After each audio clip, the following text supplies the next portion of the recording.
Every lumber yard I've ever been to throws away a ridiculous amount of scrap wood. And you would be saying to yourself, well, why can't I get some of that scrap wood? Well, I'll tell you why you're not coming away with any of it. And if you stick with me to the end, I'll tell you how you can get your hands on some of that free scrap wood before it goes into the trash bin. Okay, just as I suspected. Oh, nope. These are stacking sticks. Plastic wrap, nylon bands, cardboard. Have no use for that. Now here's what I'm talking about. Just as I suspected. Red oak, Douglas fir, lots of scrap wood. Boy, what someone could do with all this. So, what can you do to get your hands on some of that scrap wood? Anything? Beg? Plead? Steal? No, don't do that. I'll tell you how. Hey everyone, there's lots of resources online about finding the best lumber for the best price, but what about buying, or not even buying lumber at all, but getting lumber for free? Today I'm going to tell you how to get free lumber from an unlikely source. Now when I talk about free lumber, here's what I'm not talking about. I'm not talking about going in the backyard and hacking down a tree. I'm not talking about scouring the remnants of construction sites in your area. This is not a tutorial on going through the Craigslist items for free section. I've never seen teak given away for free on Craigslist, nor have I found African mahogany furring strips located at an abandoned construction site. But today I'm talking about expensive hardwoods, high-end hardwoods, kiln-dried hardwoods that are ready to be used. Now stick around to the end of this video and I'll tell you exactly how you can score some of this free lumber that often ends up in the dumpster at your local lumber company for free. Now let's talk for a minute about how this happens and where the wood comes from. Have you ever seen a custom millwork job go through your local lumber mill? What kind of woods are they using? Oftentimes it's only expensive hardwoods. You just don't see many cheap woods used in custom millwork projects. Well, whenever you're involved in custom millwork, you're always going to have mistakes, you're going to have overruns, you're going to have intentional overruns, you're going to have unintentional overruns, you're going to have returns, you're going to have defects, and these things happen to the best companies. You try not to have any of that happen. There's a certain amount of waste that you can expect from each custom project. You know, if it were easy, everybody would be doing it. And the fact that it's not easy means that sometimes there are goof ups. Sometimes you have to run more footage than you can ship. But regardless of how it happens, it happens. If you're doing cut to length work involving mahogany, genuine mahogany, African mahogany, doing any kind of cherry glue up, you're going to have cherry cutoffs that don't make the correct dimensions. It's leftover wood and it usually ends up in the scrap bin. So the question everybody wants to know is, why does this material get thrown away when you could be donating it to a local wood shop or giving it to customers or even selling it for a little bit of money maybe? Why do wood companies essentially destroy this material? And that's what they're doing, destroying it. It sucks, but it's true.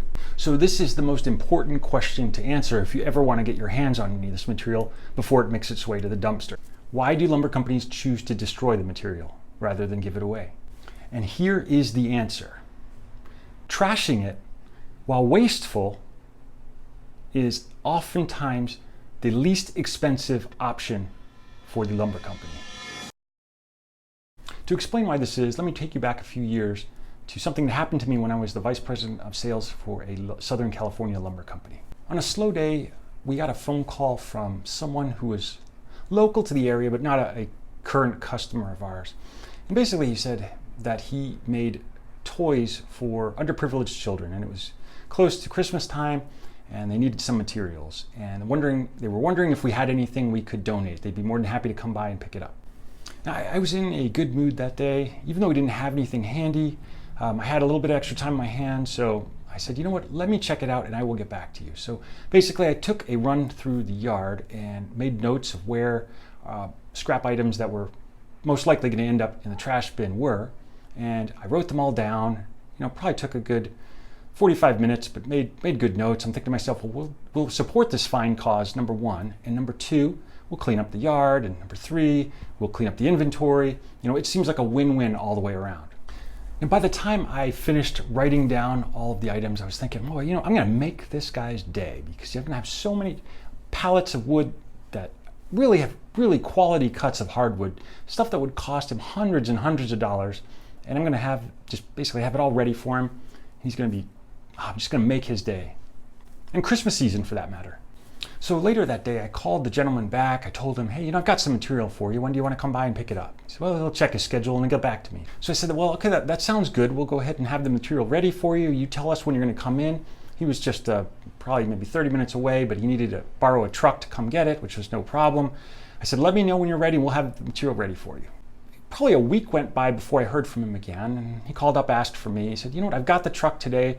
I'd like to come in and pick up this material. I said, okay. I remember it was raining very hard that day. So and this for Southern California, that's kind of unusual. So I remember it was raining. So do you want to come by? Are you sure you want to come by and load? And he said, yeah, today I've got the truck, so I'm going to be in there and I'll pick it up. We asked him to show up during lunch break so that there wouldn't be other work going on and we could get him in and out and loaded. But he was running late and ended up showing up about 2 o'clock during one of the busier times of the day, especially when trucks are trying to get loaded and there's rain to deal with. So he came in, we started loading, and we pulled the material around only to find out the truck he borrowed really was nowhere near, did not have enough capacity to take the material that we wanted to give him.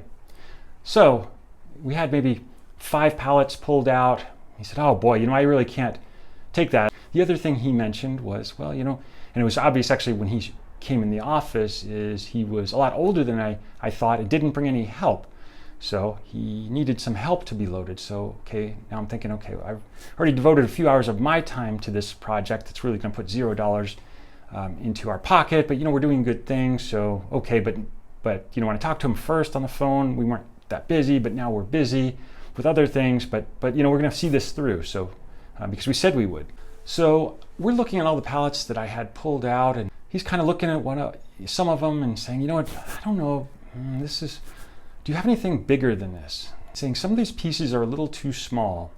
And really what I'm looking for are maple and cherry, and I don't really need any knotty pine or poplar. On the phone, he was making it sound like they make something out of anything, and anything would work, but now, he's looking at 2.5-inch wide boards that need to be glued up. And he's like, these aren't really wide enough for what I want to do. So he wanted to go and also pull the wide boards out and leave the narrow material here in the yard. And he also was wondering why we didn't have more material that was 5 inches and wider, because, well, we don't tend to throw away a lot of those boards. There's not a lot of 8-inch by 8-foot boards that just go in the trash pile. No, these are cut-offs and things, but consider the price. Should be a good deal. Well, he's Hindman Hans. He's not that happy with what we've offered him. He's happy with some of what we offered him, but not all of it. So now it's clear that he's not going to take all this material, not even close to all of it. And not only that, it's not even like he's going to take 2 of the 5 pallets. He wants to go through the pallets and pull the best pieces out of them and leave the rest of the material for us to deal with after it's already been stacked, restacked, pulled out for him, then put back or dumped. And I'm noticing as we're going through this process, he's also asking for help to have the material loaded onto his truck because he doesn't have any help, and he has a bum knee or something. So it's like, okay, now he needs our own guys to help him load the material that we're giving him for free. And to cap it all off, he's actually kind of pissed off at us because we misrepresented the free material that he was supposed to be getting. So ultimately what happened is this customer came in, and he wasn't even, actually I say customer loosely. He didn't buy anything. He came in, he took up a lot of my time. He took up a lot of our warehouse's time. He took some of the best material out of our scrap pile, created a mess with what was left over, then was kind of upset that he didn't get everything he wanted, and he came all the way out, this 30-minute drive he had to borrow a truck for. And after he left, I'm thinking to myself, why did we do this? I had a second thought. I'm never doing this again. That is why lumber companies throw perfectly good wood in the trash. Almost any lumber or milling company has more scrap wood than they care to admit. Now, I put myself in that same category. Now, you can call any lumber company up and ask for scrap for free or for a nominal fee. However, the lumber company has very little to gain by offering you free scrap wood, even if they collect a nominal fee from you. Now, in my 20 plus years in the hardwood lumber industry, my scrap wood transactions have been mostly regrettable. That scrap wood actually cost us money at some point. regardless of what state it's in right now. So we don't see that as a worthless piece of wood, even if it actually is. The customer sees it as trash. However, we look at it as at one time expensive material that is now floating out of the yard for free. And like with many things, the reality is somewhere in between. Number two, people hunting for scrap wood often take up a surprising amount of time. There's a lot of, hey, what's that over there? Or, this is so cool. Or, can we get that pallet out? It's surprisingly easy to incur $125 in labor costs to put together a $50 pallet of scrap wood to give to someone. I know because I've done it myself. Number three, for some reason, scrap wood buyers always seem to show up ill-prepared to actually haul away the wood that they're asking for. It's very common for people to say, yes, I'll take this, that, anything, whatever you want to give me, no problem at all. And they show up with a Camry.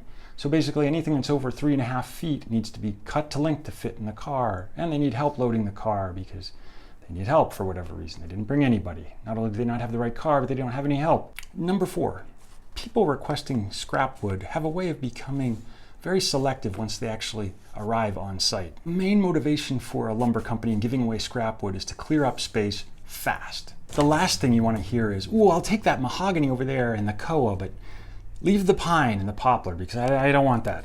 So if you want to get nice, free or low-cost scrap wood from your local lumber company, be respectful of the lumber company's time. Even if you are paying a nominal amount for the scrap wood, they're basically losing money on this transaction. If you need a bunch of help loading, lifting, finding, cutting, selecting, tying down, the whole process becomes an expensive time suck for the lumber company real quick. So, with all that being said, here is my advice. First, go to management or the owner of the company with your inquiry. These are the people who are most sick of looking at this obsolete inventory. Have you ever heard the old stock market saying that it's not a loss until you sell it? Well, this is why many lumber company reps leave inventory in stock that really should be thrown away or gotten rid of. Well, someone messed up. They don't want anyone to know they messed up, so they put it in inventory, and there it sits, sometimes for years. Now, if you ask the rep about it, no, there's no scrap. This is all good material. Even though you can look at it and say, this is garbage, you're never going to sell it. But if it sits in inventory, the rep doesn't have to answer any questions about how it got there or what the mess up was. If he goes to give it away for free, he's got some explaining to do. This is why you talk to the manager or owner and not the sales reps or the people who possibly created this inventory problem to begin with.